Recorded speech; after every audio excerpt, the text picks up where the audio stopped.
pero, pero hay que ver objetivamente lo que sucedió en los primeros 2 días y luego hay que ver hacia atrás en las administraciones de Estados Unidos. Demócratas y republicanos son unos desgraciados los dos. O sea, no podemos decir que verdaderamente en el Partido Demócrata o en el Partido Republicano eventualmente pudiera existir una izquierda. Eso no puede pasar, no va a pasar. Los dos partidos están controlados por magnates que son los que hacen a los presidentes de Estados Unidos. Así que yo tendría mis cuidados viendo ya los 2 primeros días y yo revisé los datos hacia el gobierno de Clinton que me tocó conocer bastante bien.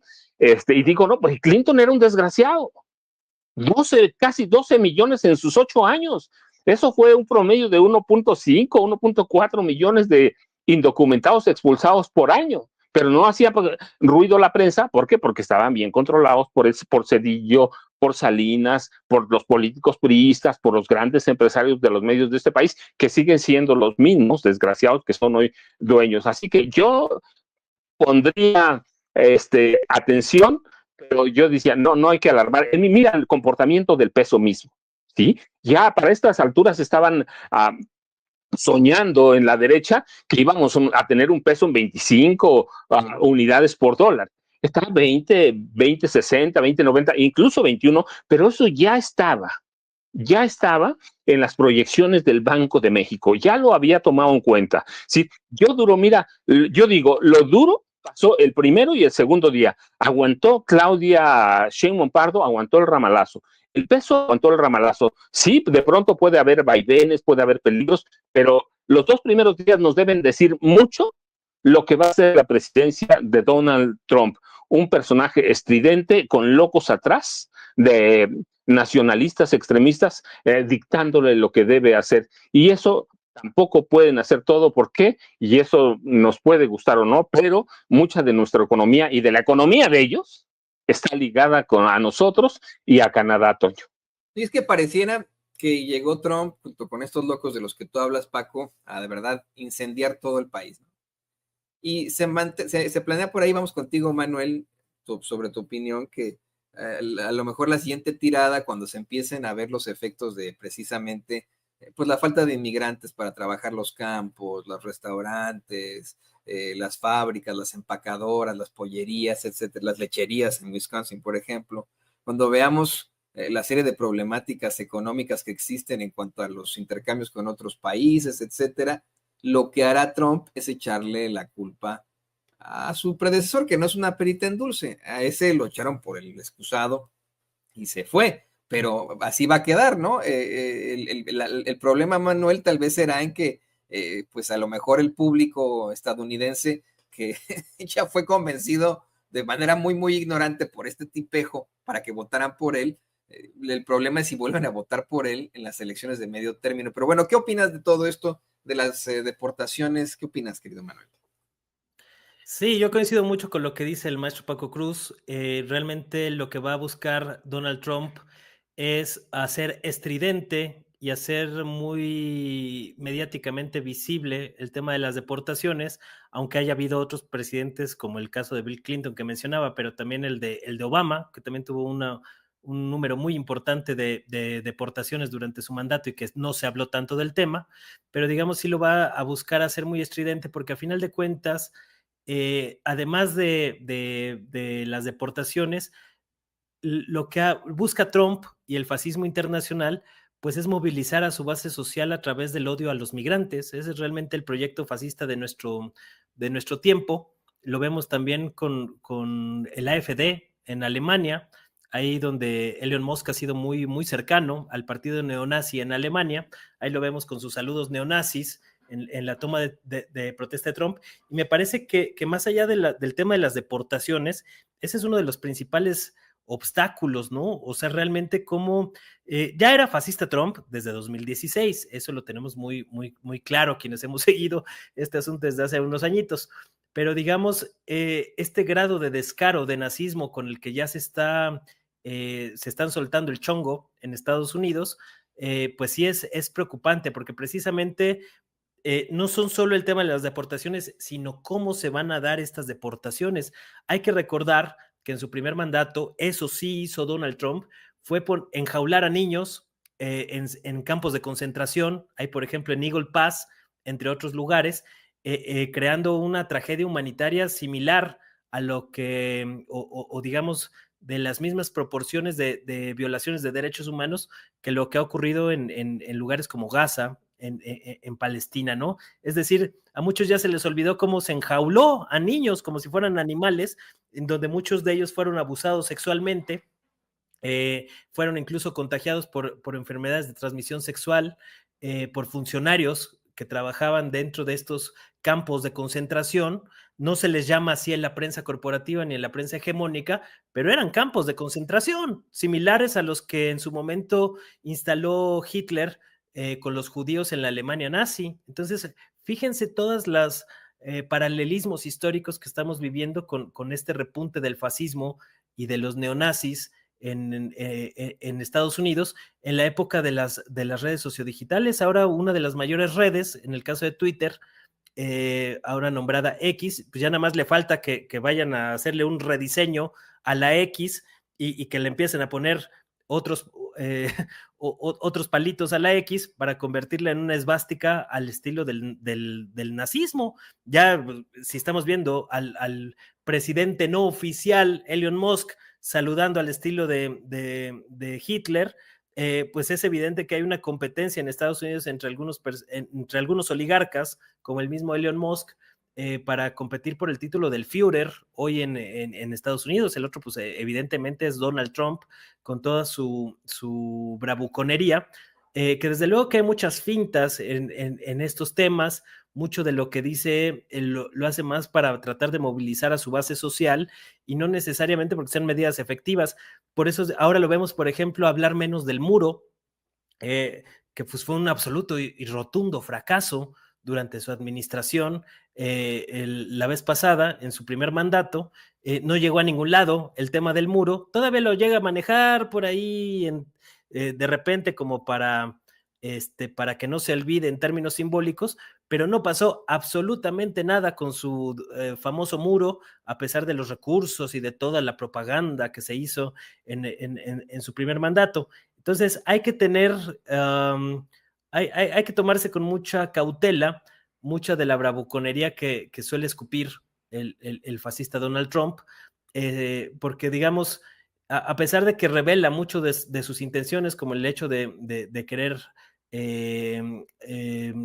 pues echarse el bolsillo Groenlandia, retomar el canal de Panamá y demás, pues hay mucha bravuconería de por medio, ¿no? Entonces también hay que dimensionarlo adecuadamente. Me parece que hasta el momento las respuestas que ha dado el gobierno mexicano con Claudia Sheinbaum no han sido pertinentes, tanto en el tono como en la manera en que ya se está desplegando pues todo un programa intenso de protección a los migrantes. Esto lamentablemente no va a impedir que muchos paisanos vayan a ser deportados o vayan a ser vulnerados sus derechos, pero digamos es una estrategia de contención.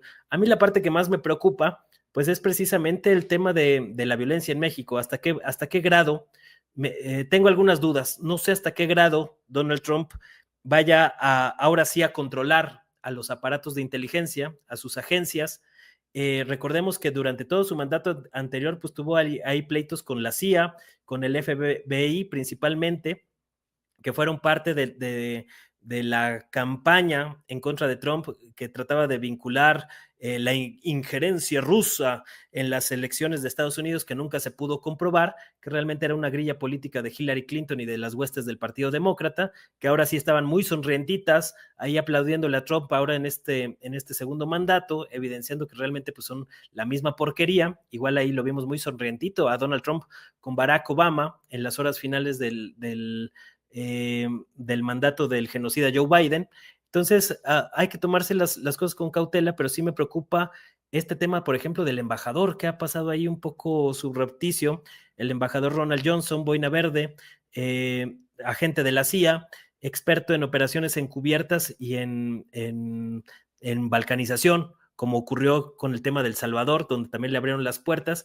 Yo creo que debería ser un perfil que debe ser rechazado por el gobierno mexicano, nada más por el currículum del tipo. Sería dejar un buen precedente en la relación bilateral entre México y Estados Unidos, a pesar de que se moleste allá el anaranjado Donald Trump, pero dudo que lo vayan a llevar a cabo. Sin embargo, creo que este es uno de los principales flancos que tiene abierto el gobierno mexicano. Ya ha dejado muy claro la administración de Sheinbaum que cada vez que México se ha presionado con la crisis del fentanilo y los cárteles de la droga, considerados como terroristas, etcétera, etcétera, van a responder con el tema del envío de armas. Sin embargo, ya hay algunas señales, y yo vi por ahí algunas notas que estaba tratando de posicionar el facho Carlos Loret de Mola, que ya sabemos para qué intereses trabaja, y estaban tratando de darle la vuelta a la tortilla con el tema también de las armas, diciendo que el gobierno de Estados Unidos y sus agencias ya tienen identificadas 5 rutas por las cuales los cárteles de la droga en México trafican armas de Estados Unidos hacia México, ¿no? Es decir, le van a tratar de dar la vuelta también al tema de las armas para tratar de controlar la agenda en términos mediáticos. Y esa me parece que también debe ser un tema que se debe de tener entre ceja y ceja.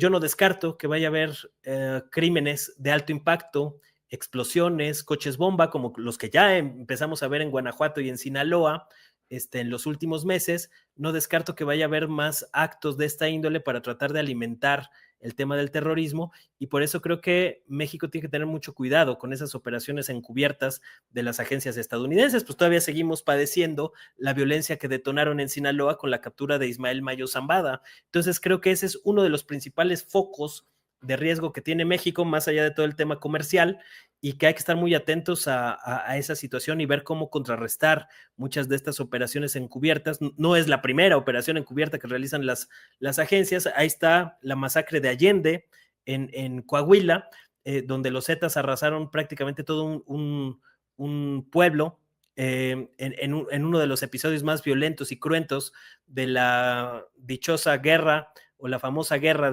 contra el narco de Felipe Calderón y Genaro García Luna, que realmente pues, sabemos que fue todo un proceso de simulación, y que este acontecimiento lamentable de la masacre de Allende, pues fue detonado precisamente por la mano de la DEA. Fueron los que realmente intervinieron y detonaron esta crisis, como lo documentó en su momento la periodista Ginger Thompson en ProPublica, en un extenso reportaje que documentó cómo estas agencias han intervenido durante mucho tiempo para generar desestabilización. Ese es uno de los principales proyectos del imperialismo estadounidense, y que hay que ver hasta qué punto Donald Trump va a estar dispuesto a llegar a estos extremos. Sabemos que es un patán, un bravucón, y que va a estar presionando por esas vías. Entonces hay que tener muy, muy en cuenta cómo han operado durante mucho tiempo para ver en qué términos responderles. Creo que a pesar del panorama adverso, México y la presidenta Claudia Sheinbaum están muy bien blindados por ahora.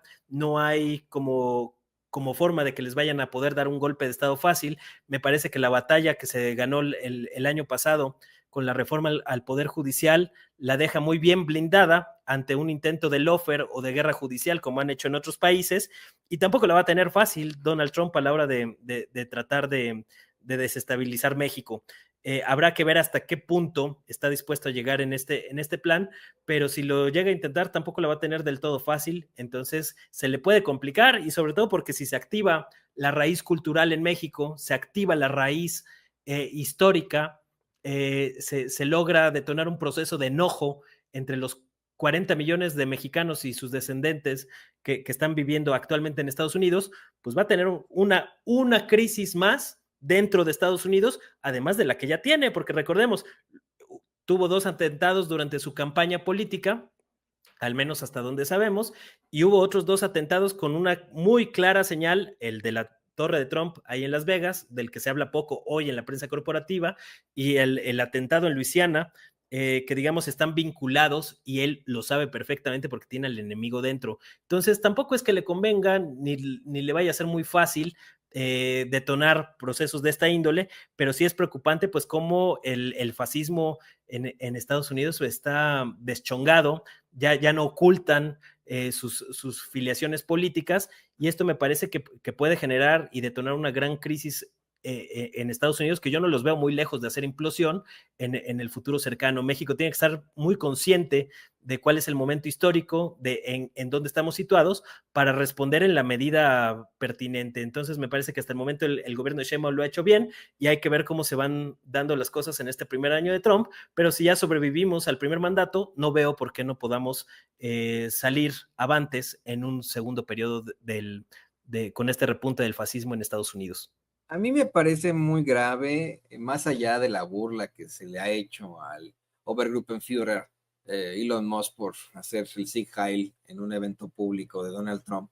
Me parece muy, muy grave la cercanía que existe entre este movimiento que pues encabeza Donald Trump con el nazismo.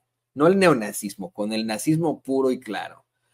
Como bien lo mencionaba Manuel, efectivamente fueron campos de concentración en donde metieron a esos niños. Antes de que se diera esta tragedia humana que fue el genocidio, que es el genocidio perpetrado por el Estado de Israel en la Franja de Gaza al pueblo palestino, que viéramos niños descabezados, mutilados, asesinados, que viéramos el infierno en esta tierra